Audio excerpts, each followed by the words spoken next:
We need literate, healthy population in the US, and we get it by investing in a Congress that actually does its job.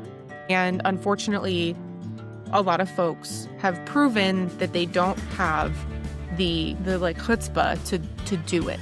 And so it's time for them. And some of them are retiring, and I appreciate that. There's actually quite a few Democrats and Republicans that are retiring right now. And I think that that is a goodness that they are bestowing upon the American people. It's opportunity for change. More than ever, we're seeing everyday people jump into these elections. It's like crazy primaries happening right now. Yeah. And I think that that's a good thing for resilience in this country. Welcome back to Unsung Americans. I'm your host, Alex Natsios. Thanks for folks who are returning. Anyone who's new or returning folks, please hit that like, subscribe, and share button. Unsung Americans is a podcast just showcasing what USAID and our foreign aid looked like, why we did it, why it mattered in practical terms so that more Americans can understand what we were doing and why. Today, I don't know if I'd call this a deviation from some of the other great guests I've had on, but I'm very happy to have you here today, Amanda. You worked in kind of a different side of the former system that we had to implement USAID projects. And I think we're going to talk a bit about that today, as well as your congressional campaign, which is very interesting and exciting as well. But anyhow, Amanda, great to have you on the podcast. Thanks for spending some time with me today. Maybe just introduce yourself, kind of share where you're from and how you got into the.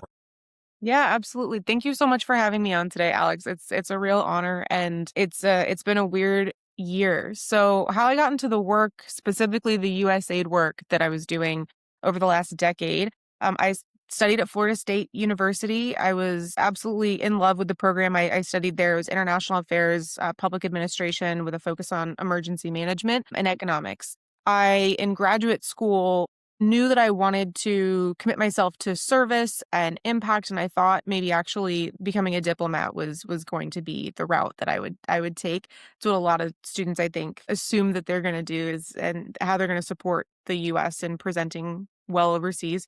And a firm out of DC found me, recruited me, and basically convinced me to go into international development in a way that I didn't understand yet that it worked, which was that there are these companies that actually implement programs on behalf of the US government. They weren't doing all of the hands-on work. Some of that was getting outsourced to contractors. And so their top contracting partner, Comonix, recruited me out of graduate school to come on as an operations associate. And it was funny because when I first came in operations, I thought, okay, I'll do this, compliance, finance, HR stuff for a few years, and then I'll get into the technical work, the cool work, the traveling around the globe and delivering services hands-on. But what I found over those first few years is that I actually fell in love with compliance, and I can talk more about why that is, if that's helpful.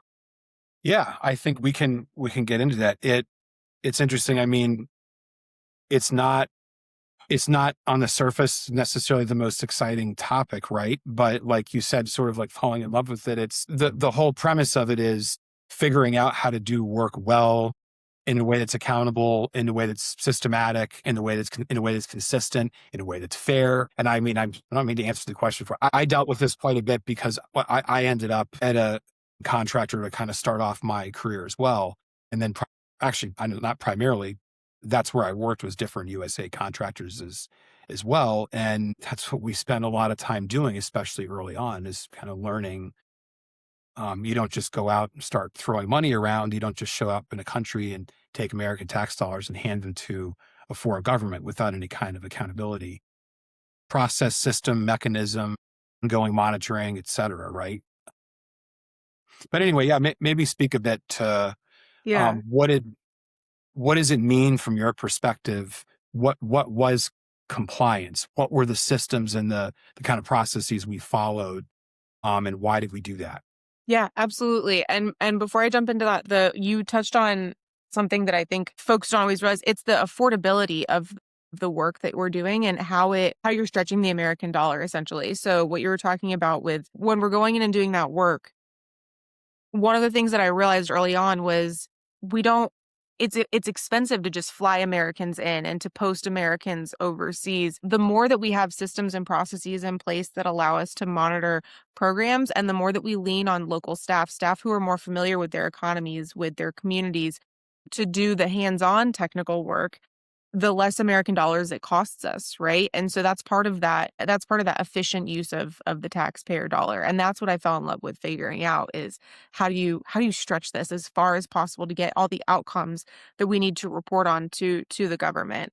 But then to answer your question as far as compliance, what does it mean to me? There's twofold. There's the very specific definition of compliance with the federal government's regulations, right? There are millions of regulations. You've got the federal acquisitions regulations, the CFR, the ADR, the FTR, and all of those require an intimate level of understanding. One of the things that always bothered me when I was working in development was just how complex and dense those were. But you also you get used to it, and you have, contracts managers and you have accountants who can help you make sure you're doing everything perfectly and compliantly. But the way that I loved compliance was by ensuring that I could take some of the burden off of the folks implementing the work by being a trusted source of interpretation. And so if I was going out, for example, auditing files, or if I was going out to recruit, making sure folks understood when they needed to follow a US reg versus a local registration reg, or, a local HR law versus a US law, what was contractually driven versus what was federal regulation driven. All of this is really complex, and it takes someone spending years studying it. I think that's what was so disturbing to me about what happened early last year, was the allegations that what was going on was intimate fraud, waste, and abuse. I don't know that the folks at Doge could actually define fraud, waste, and abuse, or understood anything about the regulations that they were alleging were being violated. And that was what was so scary, was realizing, oh, not only do they not know, they know they don't know, and they're telling a lie to the American people right now that is going to be dangerous. And it Well, and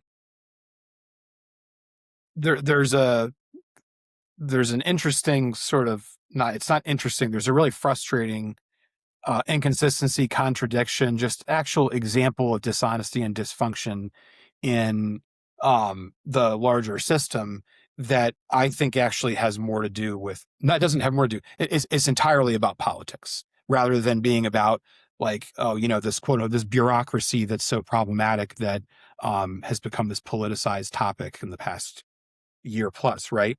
So what I mean by that, or what I'm talking about, is when you're saying, Doge actually, and the elected officials that not only went along with it but pushed it, right, absolutely. in response to the executive branch's direction to them, which is not how our system, by the way, is supposed to function at all. Our Congress is a check and balance on the executive branch, not a political Rubber tool to stamp. be sort of exploited, right? But the if you're talking about waste, fraud, and or abuse, any one of those individually, right? Maybe waste being the least bad, because something can be wasteful because factors out of people's control mean that you didn't produce what you planned to. That happens in the private sector. It happens everywhere, right? I'm not saying it's a good thing, or it's not, but like, waste, fraud, and abuse. Fraud and abuse are serious terms, right? If you're going to accuse someone of those two things, there are major legal implications there. If you commit fraud, if you embezzle money in the United States, you go to prison for a long time, right? Abuse, that word, it's not like offense or misdemeanor. Abuse is pretty serious too.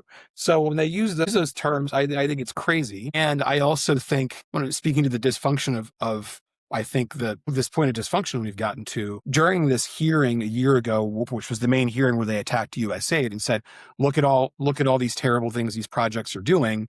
And all of us working on these projects, virtually all of those had been either not disproven, had sort of been debunked as either exaggerated, not connected to USAID at all. Actually, many of them were State Department programs, or in a couple of cases, the numbers and language was simply wrong, right? And then at the end of the day, when you looked at the list, even with all of that said, it was quite a short list, Yeah. right? It, And it was disturbing. There's actually a basic English language misunderstanding that happened repeatedly. One of them, Pete Morocco, who was the acting administrator at the beginning of all of this, I was in a meeting with him with about 100 different folks, and he was aggressively telling us that he was disappointed that we were pushing diversity in Guatemala. It took us 20 minutes to figure out that he was talking about a biodiversity program, which is an environmental science, right? That is not that we were Nothing to do pushing with. our interpretation of diversity onto the Guatemalans. Okay. Biodiversity and DEI. I am a big believer in DEI. This country was founded on immigrants. This country depends on diversity and representation to have. I think it's how you grow as a nation. It's how you learn as a human. But it is diversity, equity, inclusion is not the same thing as biodiversity. And that basic misunderstanding was now being pushed. And what was scary was I I knew the folks on the left and right of him knew different and knew better, the folks supporting him, and they wouldn't speak up. And that kind of suppression of voices, it's just so counter to what I've seen in the development sector and how you build relationships, how you push progress as a nation. And then the other thing that what you're talking about, I watched that on C-SPAN, and one of the most disturbing comments to me was a question actually to former Administrator Natsios by one of the legislators. He said, these contractors don't even have to follow any rules. How is that? We need some rules they should follow. And he said, actually, there's a lot of rules they have to follow. It's a book about this big. It's the Federal Acquisitions Regulations, and they cut him off. They took back their time because they didn't want that answer, out in the open. That goes counter. Somehow they're saying that there's too much bureaucracy and there's a bunch of waste with all these regulations. We're overregulated. And at the same time, they're purporting that and they're alleging that there's no regulations. And Which it's one the is it? wild, wild west out Yeah. here. Yeah.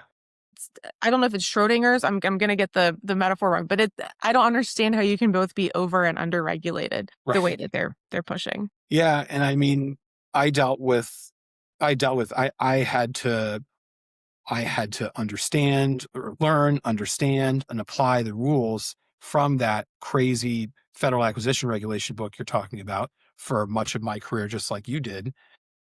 And if if there was if there not if there was any need for reform, there's always need for reform in a large bureaucracy and in a large system and infrastructure, right? One of the main areas was that, right? Mm-hmm. Like all these contractors charge all these overheads. I mean, I worked for several different contractors, right?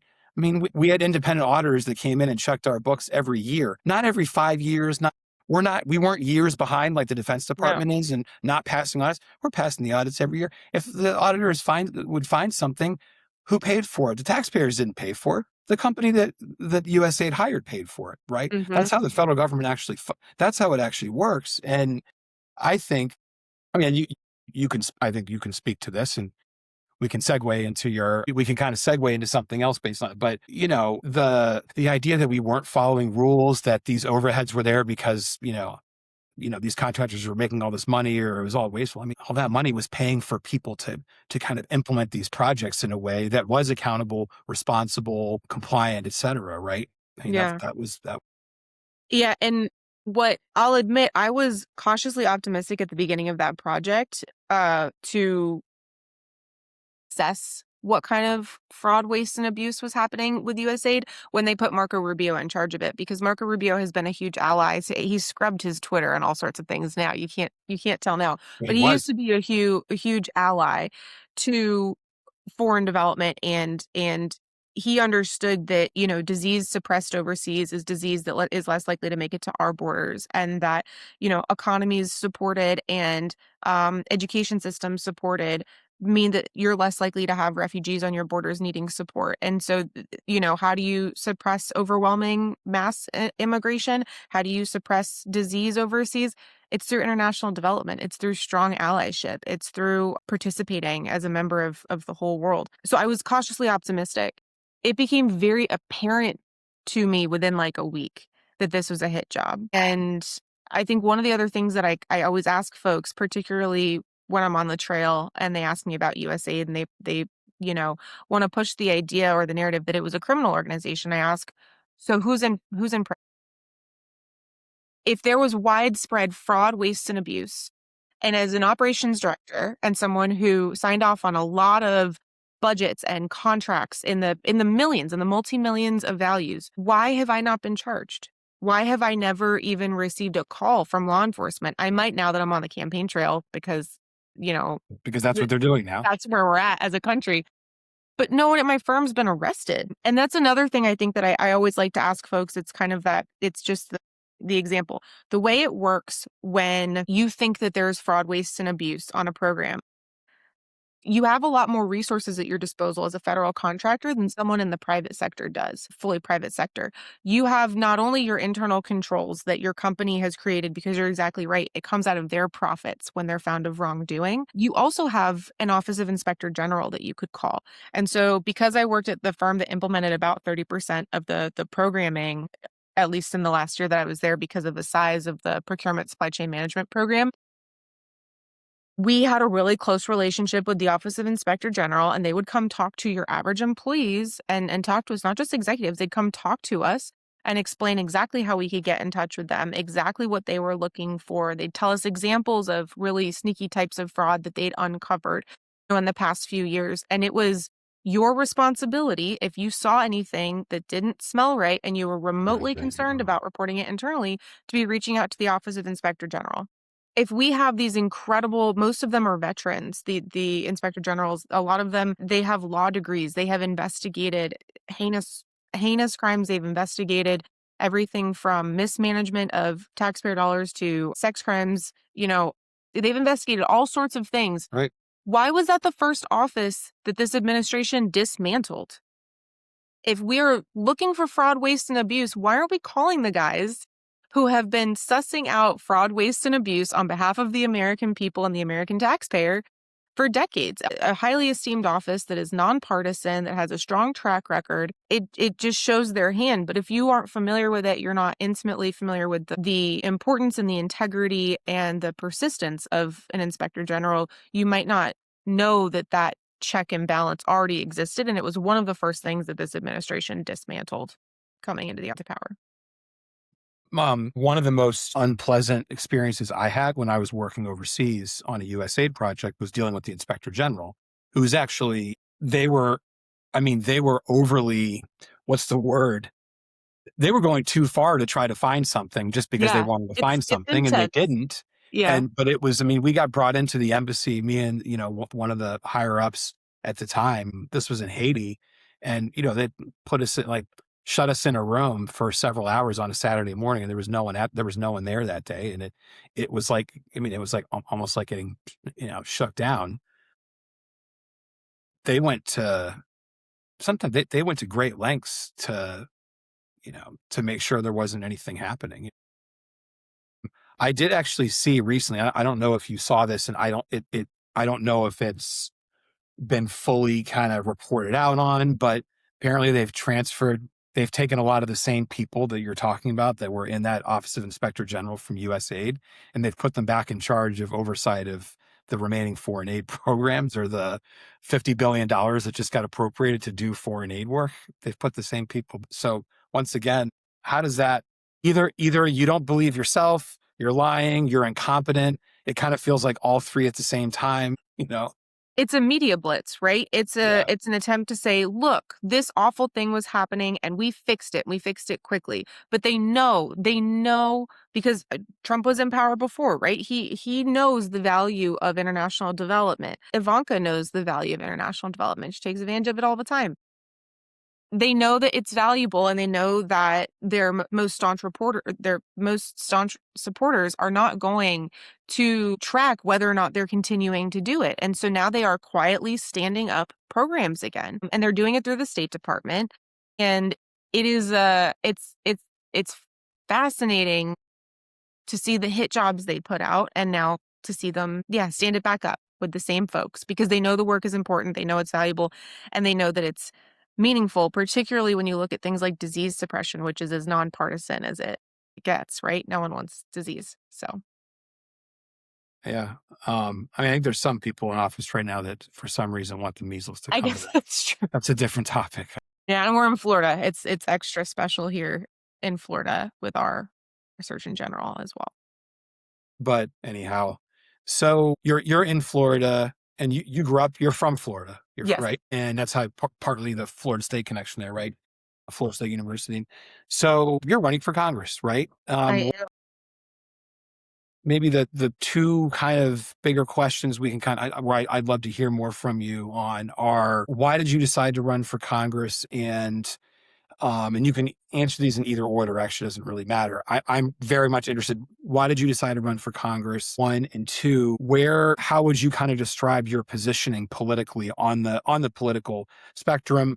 I'm asking the question that way because my dad was a political appointee under both Bush administrations, both times at USAID. I grew up with a certain understanding of what being a Republican and a conservative was. That feels like it's almost entirely been cast aside. On the left, and on the left, I don't know necessarily. There's all these loaded terms people use. I'd rather hear from you how you describe yourself.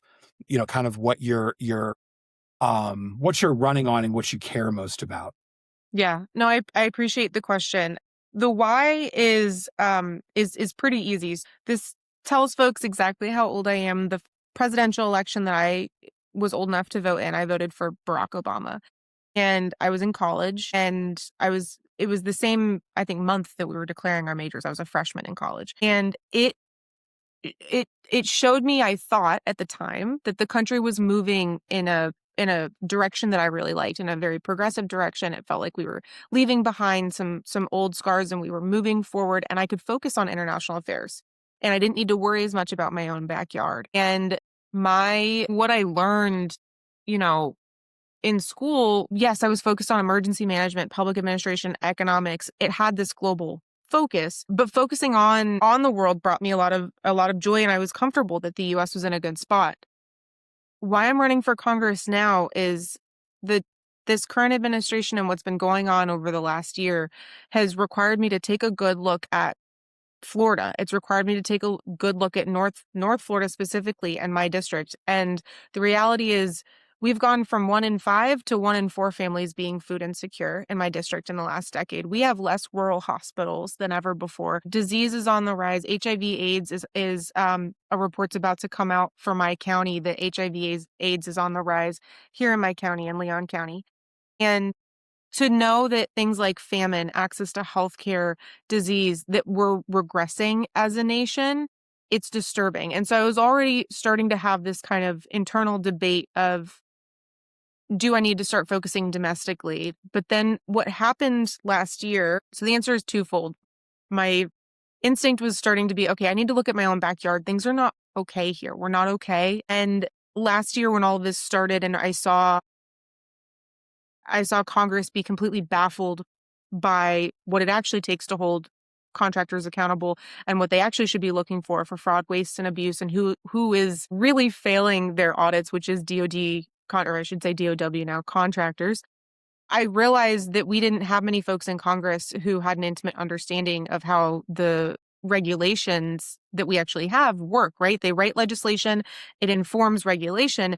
We don't have folks who understand that connection. And also I'd started calling my congressman. I'm currently represented by Republican Neil Dunn. He's a veteran. He was a doctor. And so I thought, okay, this has to be a common sense person. This has to be someone who will listen to common sense. And I called him. I couldn't get a hold of him. So I started asking people in my district, hey, have you heard from Neil? Has anyone seen Neil? No one had seen or heard from this man in over a year. And that's when I realized my district specifically was experiencing taxation without representation. And so between the nausea of finding out just how bad things were getting, particularly in the more rural counties in my district, it's 16 counties in North Florida that are supposed to be covered by Neil Dunn, finding out how many of them haven't seen or heard from him in the last decade, finding out how many of them are in worse off, some of them dire straits, right? We have a county just south of me, Taylor County, that was hit by a hurricane a few years ago. And I asked folks recently what kind of support they need in the county. What would you want out of a federal contractor? And they said, could you help us get tarps off the roof and fill the holes in our roofs? This hurricane hit in 2018. We do this kind of work all over the globe, and we can't seem to figure out how to support folks in rural communities in America. That's a problem. And so I realized I have a skill set, I have a passion for supporting people, for serving this country, and I got to do it in a way that had, kind of a big impact nationwide. But goodness, my district deserves it. My district deserves an advocate. It deserves someone who's going to go to Congress and fight and kick and scream about the inequities and the lack of attention paid to this district. We have an Air Force base here, Tyndall Air Force Base, that received some federal funding that was supposed to help them rebuild after the hurricane. And Neil Dunn signed on to Donald Trump's plan to reappropriate that money to help with the border wall. And so that Air Force Base is behind on being rebuilt. I mean, if we can't even support veterans in one of the economic centers of Bay County, what are we doing? Like, what are we doing as a nation? And so the why, sorry, it's a very long answer to why, but the Well, why is because I have to. I feel in my bones that I have to do something, and I plan to serve this district. yeah, no, I appreciate that, and I appreciate the long answer. Actually, you said something I wanted to just at the end there to draw attention to. Uh, I grew up in a fairly, to be honest, I grew up in a fairly Republican environment, right? Uh, there was a there was an unpleasant tension between Democrats and Republicans, liberals and conservatives when I was growing up. It's so much worse now that it feels silly to even say that. But one of the things that I was sort of a couple of things that I remember learning that I've at this point not just unlearned, I've just dismissed this entirely because I think it's so ridiculous, is A, that people who are left of center, even at all, don't support the military, don't support veterans, aren't patriotic. And two, that they don't have sort of American values and Christian. I've just come to learn that that's maybe even above all else is just, it's ludicrous, right? It's a bit ridiculous. When you and I spoke last, and you were talking a bit about at least some of that, because I think you grew up in a military family. Is that right? Yeah. Yeah. And that's kind of to answer your other question about, you know, Democrat or Republican, how am I presenting myself? I'm presenting myself as an American to folks. And the reality is I come from a military family. My dad served in the Navy. I was born at the Balboa Naval Hospital in San Diego. My grandfathers were both military. My dad's dad was a commander. My mom's dad was in the Air Force. My bonus grandfather, my mom's stepdad, is a Vietnam veteran. My other step grandfather served in World War II, Vietnam and Korea. He's that perfect, unfortunate age where he served in all three wars. And so I come from a family that is it was conservative on one side, but is military on both sides. And I was raised with a strong sense of patriotism and responsibility to this country. And with the greatness of this country comes a responsibility to the world, right? Kind of what JFK pushed after the Cold War. We needed to win hearts and mind, and we were responsible. If you've been blessed, it is your responsibility to support and bless others, love thy neighbor. And so I was raised in a household and in a family that loves this country, and that loves its military. And I think it's a great lie to tell people to create an us versus them, that these people don't love this country, right? It's a great lie. One of the things my grandmother used to always say, though, when she was critiquing the country and trying to explain to folks why that was okay, why it was okay to be frustrated with our history of racism or our history of sexism, it's the same way you scream at the TV when you're rooting for your baseball team, an all-American sport. You scream at your team because you expect more. They have a responsibility to their fans and their fan base to do their best and to be their best. And for me, I think America is the best, and I love this country. And so, yeah, the allegation that Democrats aren't patriotic is really frustrating. But the way I present myself on the campaign trail is as an American, and I tell folks I grew up in a military family. I grew up in a hunting and fishing family. I can't kill an animal, but I'm a great shot. I'll go up against anyone on target practice. And I think folks forget that Democrats aren't one thing, Republicans aren't one thing, but we're all Americans. And we all love this country and we want what's best for it. The us versus them that I think we need to be paying attention to is the regular, everyday American, and this small group of elitists that have a chokehold on our economy and now our government. I couldn't agree with you more on that last. I mean, on all of that, frankly, to just being honest, I can very much relate on that last point. I mean, it's disturbing that, by the way, that even the statement that these elitists have a chokehold on the country, and, that would have been viewed and considered to be sort of populist rhetoric when even like when I was younger, but not very long ago, right? I think, I remember talking to my dad, like, well, that's sort of this populism, and maybe that was true at the time. I don't think that's just that can't be dismissed as some populist. I mean, it's crazy. It's Yeah. crazy. Well, And when you it's let the people wealth. who grew up in skyscrapers make the decisions about every single thing that's happening and allow them to lie through their teeth under oath around the clock, we've got a big problem. It's not populist, liberal, Democrat, Republican, whatever. It's wrong. Yeah. And I think one of the things that has been scary for me over the last couple of years, one of the things that some of the more conspiratorial Republicans were right about is that there was a crazy group of billionaire child abusing folks calling the shots and controlling things. And then you look at how long Jeffrey Epstein was getting away with what he was doing, not just at the national level, but in Florida. I mean, who was our Florida AG during all of that? Pam Bondi. I don't mean to sound conspiratorial, but the conspiracy was there. And I was someone that thought that that was ridiculous and crazy, and the world didn't really work like that. And I think the positive, not to immediately go to the positive, but the positive side of uncovering that reality is realizing that we all have far more in common, and we all have far more values and a shared vision of what this country should look like. And maybe we just disagree about the path we need to take to get there. But we all want our kids to have more opportunity. We all want them to be safe. We all want them to be fed and have access to healthcare and healthy food. I don't know anyone who doesn't agree on that, except for maybe the folks who don't profit from that future and that vision. And so that's the us versus them that I think this country needs to get back to.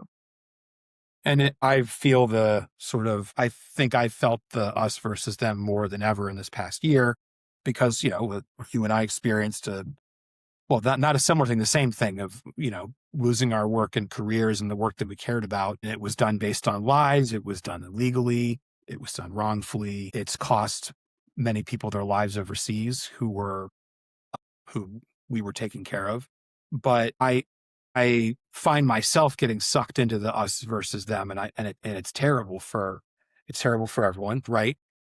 One thing that you said there that I very much resonating with me, frankly, is even when you talk about the pathway, we most of us want the same thing on both sides. Even when you talk about the pathways being different, our Congress should be able to get together right now, because anyone I know who I don't agree with politically or all that, and I have many friends like that, if I just sat them all down and said, this is crazy that this many people in power, it's not like they were stealing money. They were abusing kids, right? And it was systemic, and it was international, and it was at a mass scale to the point where there's thousands and thousands of pages of documentation proving it, right?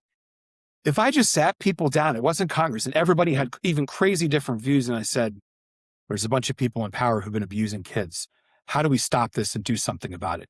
Everybody would I think everyone would go, yeah, let's figure it out. I mean, I don't know if this is a regional or local thing, but there's a network of truck drivers that started their own radio system because many of them could spot child trafficking because of the kinds of places they were driving through regularly where they were sort of exposed to that. And they started their own system for tracking and reporting and trying to get kids out of sex trafficking rings, That's right? awesome. And again, I should look back into that because it is awesome, right? It sounds like something out of Law and Order, but Yeah. it's a thing. And again, it might be like kind of a regional thing, but I don't even know that people would disagree on the pathways on both sides of the fence.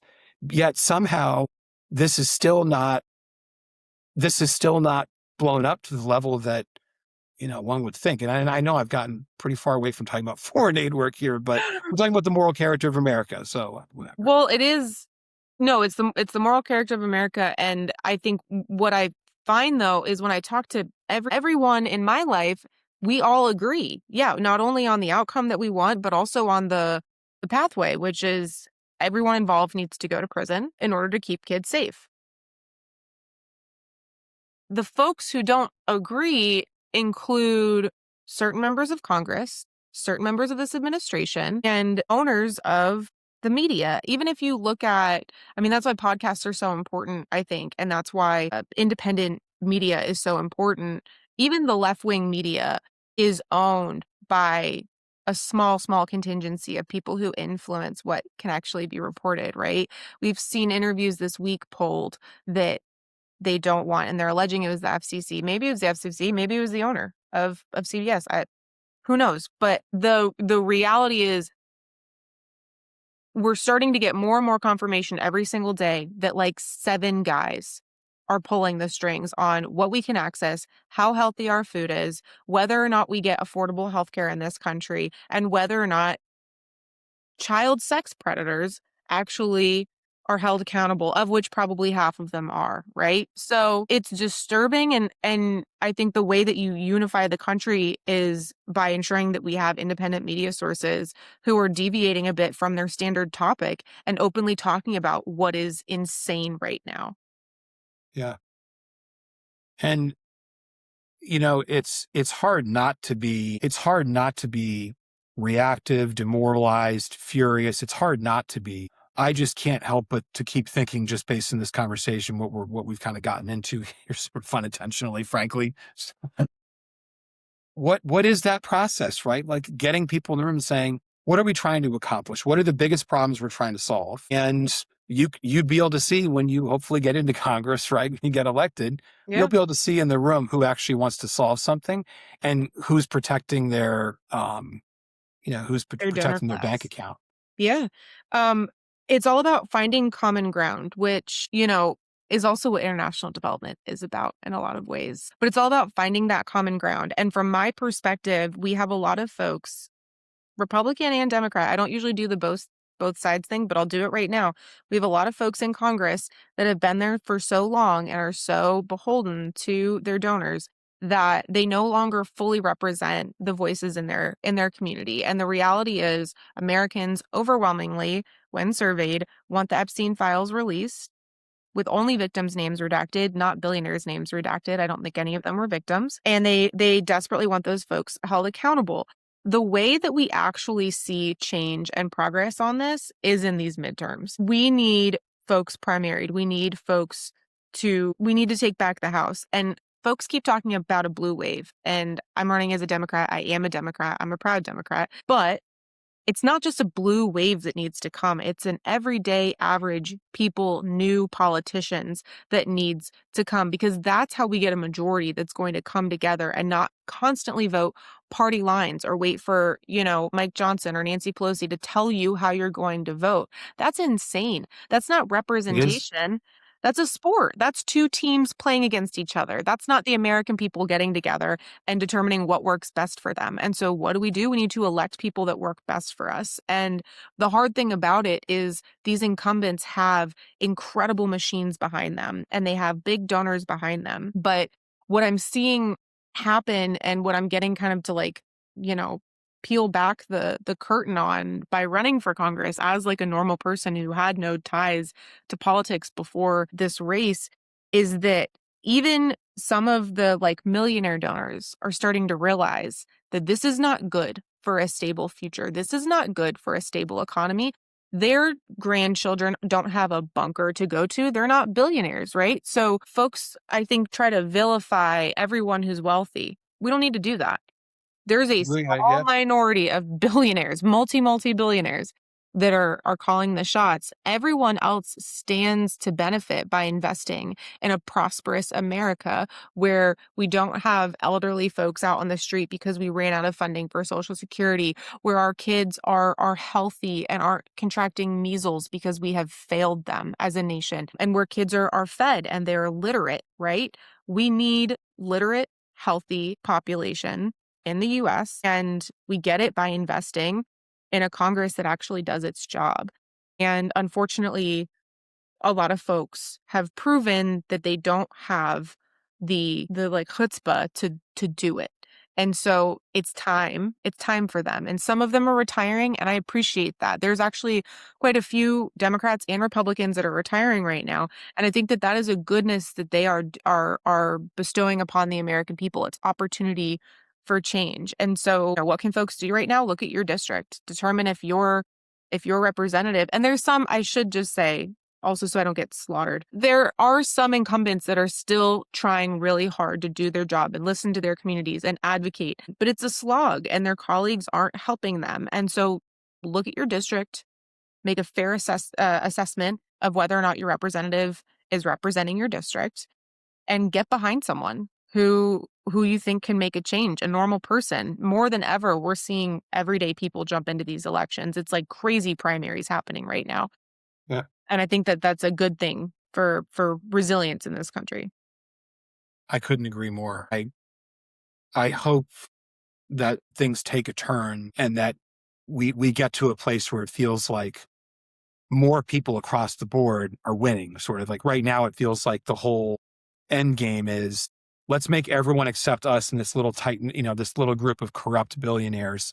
Like we want everyone to lose except for us, right? Mm-hmm. We want to be like puppeteers manipulating people, right? Convincing them that we're not criminals and et cetera. But anyhow, is there anything else you want to kind of add just based on topics we covered, or maybe a parting message or words for, let's say, people in your district?